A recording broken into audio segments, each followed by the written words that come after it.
Right, here we are, another video on the 250 Prado. I just had a Pioneer 6 roof platform fitted yesterday, including the backbone system, so it's very good for weight bearing. And I've just now fitted up my max tracks on an old bracket that I had left over from my Jeep Grand Cherokee, so happy to have those on my roof. Whether this bracket is a little bit high off the base, that I might need to get something that is more flush mounted. I'll have to check that against the old car park entries. So the two reasons I got, two main reasons I got the rack fitted. One was for my max tracks. It's always good to get them on the roof and out of the car. It saves space. And the other was to put an awning on. And I'd chosen the awning and everything. I'd researched it. I wanted the Dashi 270 LED, which is the Gen 3. It's a self-supporting awning. And I was going to have it obviously on the passenger side, just here. So yesterday when I was in there at the Roof Racks Galore outlet in Hobart, I said, look, while you've got the car in the workshop and you're fitting this platform, how about I buy the Dashi awning, which they had in stock? And they said, fine, no problem. We agreed on a price. And then they went out to the fitters and said, can you throw this on as well? And they said, yeah, no problem. And then they looked at it and they said, yes, problem. And the problem is, and it's a big problem when you want an awning, is that when you lift the door up, the rear door, it comes up so high, it's almost 20 centimeters, above the base platform, above the Pioneer 6. So awnings normally hang down from the side, from here, on brackets, and the bottom of the awning is sort of generally sitting just above the door, because that lowers your profile, obviously. It's better for all sorts of things. You could, I guess, mount it on a bracket that would take the awning and have it sitting well above the bracket, well above the base rack, but then it's really sticking out and you're going to hit car parks every time you go into one. It's just too high to be practical. Plus it's also difficult to deploy, I suppose, given that you have to really reach up or step on your sideboards just to get everything undone to open your awning. You can lower the gate, the tailgate, so I can lower the height that the tailgate will go up,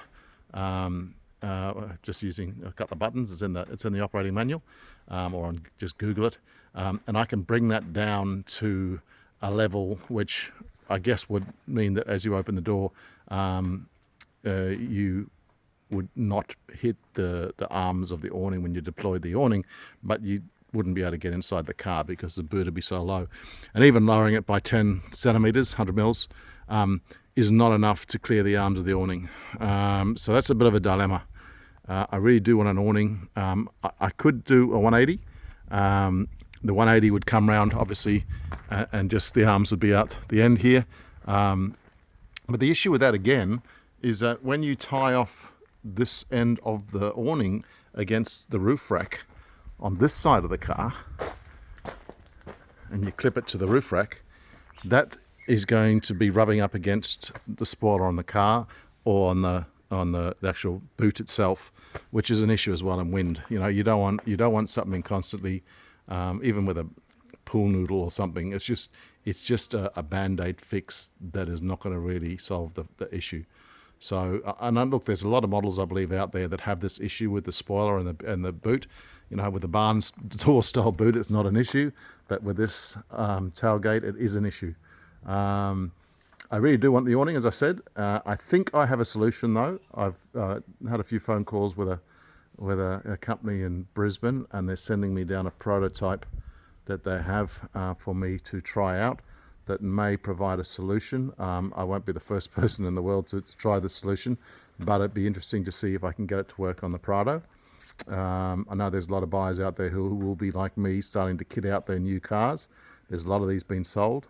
So getting a solution that allows us to get a 270 or 180 awning on these, it would be fantastic. So that arrives next week. I will try installing it next week and see how we go. Hopefully it makes a big difference, because I could lower this, as I said, and have it open automatically to a height that would be sort of almost chest high.